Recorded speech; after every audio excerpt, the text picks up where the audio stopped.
رملہ کی حرکتوں سے تنگ آ کر آخر کار عارفہ نے اپنی بہو رملہ کے منہ پر ایک زوردار تھپڑ لگا دیا۔ ادھر دوسری جانب آئلہ کی مہندی کی تقریبات شروع ہو چکی ہیں، لیکن اس میں بھی ایک ٹوئسٹ آنے والا ہے۔ جب مہندی کی رسم کے لیے آئلہ کو سجا دھجا کر اسٹیج پر لایا جائے گا تو آئلہ کا سامنا ہو جائے گا شامی سے۔ جی تو ویورز، ڈرامہ سیریل ضبط کا آنے والا ایپیسوڈ بہت زیادہ انٹرسٹنگ ہونے والا ہے۔ ایک طرف تو عارفہ نے جس مان سے اپنی بھتیجی کا رشتہ طے کیا ہے اپنے اکلوتے بیٹے کے ساتھ، اب عارفہ کو وہی بہو جو ہے اس کی بھتیجی جو ہے ناکو چنے چبوا رہی ہے۔ رملہ احتشام کے ساتھ نکاح کرنا ہی نہیں چاہتی تھی۔ رملہ تو اون کو پسند کرتی ہے، لیکن رملہ کی پھوپھو جان نے کچھ ایسا چکر چلایا کہ آئلہ کو شامی کی زندگی سے نکال کر باہر پھینک دیا اور اپنی بھتیجی کو زبردستی احتشام سے نکاح کروا دیا اور اس کو احتشام کے ساتھ رشتے میں باندھ دیا۔ لیکن رملہ نے ہار نہیں مانی،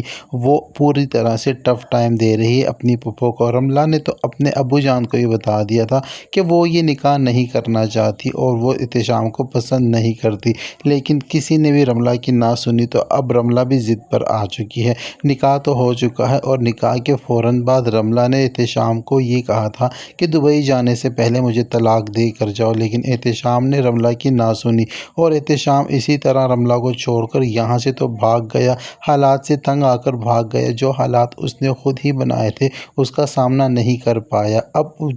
شامی کے جانے کے بعد رملہ نے وہ حرکتیں کی ہیں کہ اب تو پورے گھر والے رملہ سے بہت زیادہ تنگ ہیں، بالخصوص فاروق جو ہے وہ بہت زیادہ تنگ ہے اور وہ بار بار اپنی بیوی سے یہی کہتا ہے کہ اپنے چہیتے بیٹے کو بلواؤ اور اس کی رخصتی کرواؤ اور یہ فیکٹری والا جو بھی معاملہ ہے اس کو جلدی سے حل کرو۔ میں نہیں چاہتا کہ میں تمہاری ضد بازی میں آ کر خالی ہاتھ رہ جاؤں۔ ادھر بی جان نے تو دوسری فیکٹری اون کو دے دی ہے اور اسی طرح مجھے یقین ہے کہ ساری جائیداد جو ہے بی جان ثاقب کے نام لگا دیں گی، کیونکہ تمہارا رویہ اور بیہیویئر ہی اسی طرح ہے۔ تم تو سب کو دور کیے جا رہی ہو اور مجھے سب سے کاٹ کر تم نے رکھ دیا ہے، اور بی جان کے ساتھ بھی تمہارا بیہیویئر ٹھیک نہیں ہے، تو ظاہری بات ہے بی جان نے تو پھر ایسا فیصلہ لینا ہی ہے۔ عارفہ کو بھی بہت زیادہ غصہ آ رہا ہے اب فاروق کی بار بار کی طنز اور طعنے سن سن کر، تو اسی وجہ سے عارفہ یہ چاہتی ہے کہ وہ اپنی بہو پر پوری طرح سے قابو کروائے، لیکن رملہ کو قابو کرنا عارفہ کے بس کی بات نہیں ہے۔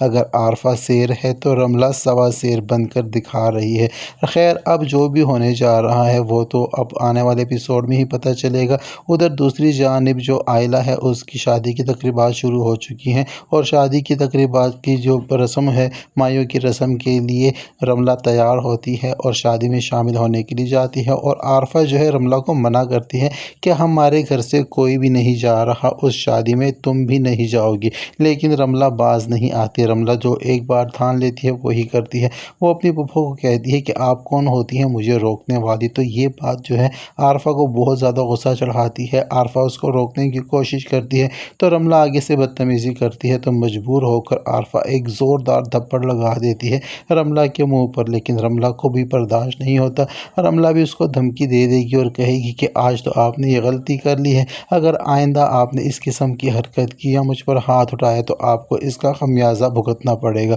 خیر، رملہ رکنے والی بالکل بھی نہیں ہے۔ رملہ دیوار پھلانگ کر ٹیرس کے دیوار پھلانگ کر دوسری جانب پلٹ جاتی ہے اور عارفہ کی ضد کے مارے جا کر آئلہ کی شادی میں کی خوشیوں میں شریک ہوتی ہے اور وہاں پر جا کر سیلیبریشن کا حصہ بنتی ہے، کیونکہ رملہ کو لگتا ہے کہ وہ آئلہ کی دوست ہے اور وہ اپنی پھوپھو کی وجہ سے یا اپنی ساس کی وجہ سے اپنی دوست کی شادی کو مس نہیں کر سکتی، اور وہ جان بوجھ کر بھی شریک ہونا چاہ رہی ہے، کیونکہ اس کو پتہ ہے کہ آئلہ کی شادی میں شرکت جو ہے وہ اس کی ساس کو نہیں بھائے گی، ایک آنکھ بھی نہیں بھائے گی۔ تو خیر، رملہ نے جو کرنا تھا وہ تو کر لیا، لیکن عارفہ نے بھی شامی کو فون کر کر کے اس قدر تنگ کر رکھا ہے کہ وہ واپس پاکستان آئے اور آ کر رملہ سے رخصتی والا معاملہ نپٹائے، تاکہ رملہ کی جو مستیاں ہیں، جو اس کی آکڑ خانیاں ہیں وہ نکل سکے۔ تو شامی بھی مجبور ہو کر اپنی ماں کے حکم کی تعمیل کرتے ہوئے واپس آ جاتا ہے اور بدقسمتی سے اسی دن واپس آتا ہے جس دن آئلہ کا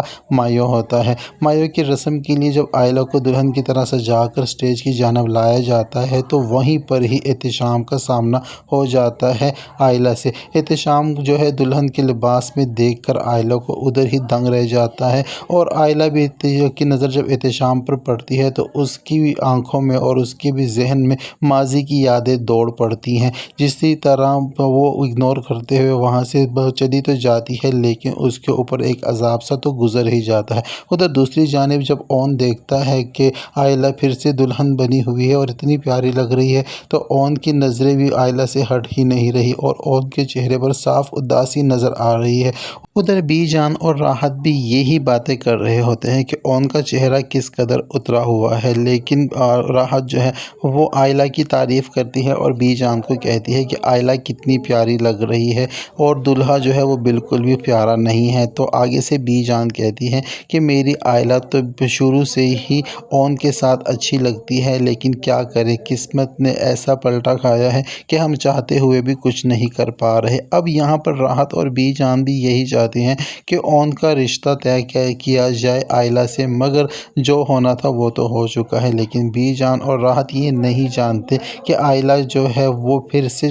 دلہن تو بن چکی ہے لیکن رخصتی اس کی نہیں ہو پائے گی، کیونکہ عارفہ کی جو ملازمہ ہے اس نے تو اپنا کام کر دینا ہے اور وہ اسی تقریب میں لوگوں کو یہی بتاتی پھرے گی کہ آخرکار تایا کے بیٹے نے آئلہ کو طلاق کیوں دی۔ آئلہ کے کریکٹر پر پھر سے وہ کیچڑ اچھالے گی اور اسی باتوں کو سن کر چیما گوئیاں ہوں گی محفل میں، اور جو ہے یہ تو ہو جائے گا لیکن بارات نہیں آئے گی اور ایک بار پھر سے آئلہ کو اس ذلت والے عذاب سے گزرنا ہوگا۔ لیکن اس بار جو آئلہ ذلت والے عذاب سے گزرے گی تو اب وہ کھلے الفاظ میں اپنے گھر والوں سے یہ کہہ دے گی کہ اب تیسری بار اس کو کوئی بھی مجبور نہ کرے، وہ شادی کرے گی ہی نہیں اور نہ وہ شادی کرنا چاہتی ہے۔ اگر کسی نے بھی اسے اس قسم کی کوئی بات کی یا تو وہ اپنے آپ کو ختم کر دے گی یا پھر رات کے اندھیرے میں گھر چھوڑ کر کہیں دور چلی جائے گی۔ لیکن جیسے ہی آئلہ کی بارات نہ آنے کی خبر اون کو پتہ چلے گی تو اون تو دل ہی دل میں بہت زیادہ خوش ہوگا اور اس کی کوشش یہی ہوگی کہ وہ بی جان سے کہے کہ ثاقب ماموں سے آئلہ کا ہاتھ مانگ لے، لیکن سچویشن ایسی ہوگی کہ بی جان کی تو خود ہی منہ سے نکل جائے گا اور راحت بھی وہیں موجود ہوگی۔ وہ اپنے بھائی سے یہی کہے گی کہ بھائی اس بار بھی تم نے اپنی بیٹی کی قسمت آزما کر دیکھ لی، مجھے لگتا ہے کہ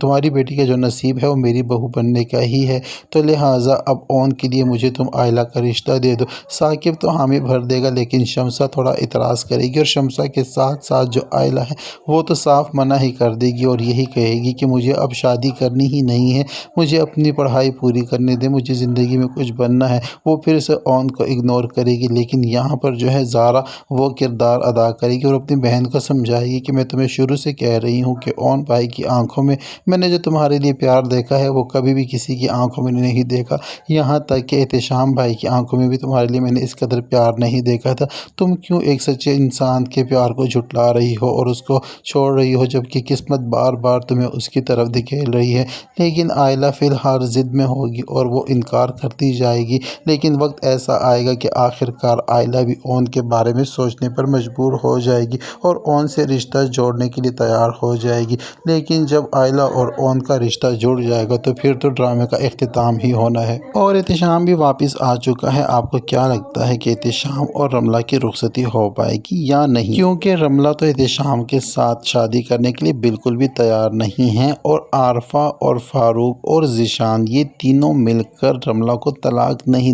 دلوا پائیں گے اور نہ ہی احتشام اس کو طلاق دے پائے گا، کیونکہ اگر طلاق دے گا تو فیکٹری ان کے ہاتھ سے جائے گی۔ خیر، ان کا انجام تو بہت برا ہونے والا ہے۔ میری طرح کون کون ایکسائٹڈ ہے ان سب کا انجام دیکھنے کے لیے؟ کمنٹ سیکشن میں اپنی رائے کا اظہار ضرور کریں۔ ویڈیو پسند آتی ہے تو ویڈیو کو لائک اور چینل کو سبسکرائب کرنا ہرگز نہ بھولیں، ساتھ ہی ساتھ بیل آئیکن کو بھی پریس کر دیں تاکہ ہماری نئی آنے والی ویڈیو کا نوٹیفیکیشن سب سے پہلے آپ تک پہنچ سکے۔ اب تک کے لیے اتنا ہی، ملتے ہیں نیکسٹ ویڈیو کے ساتھ۔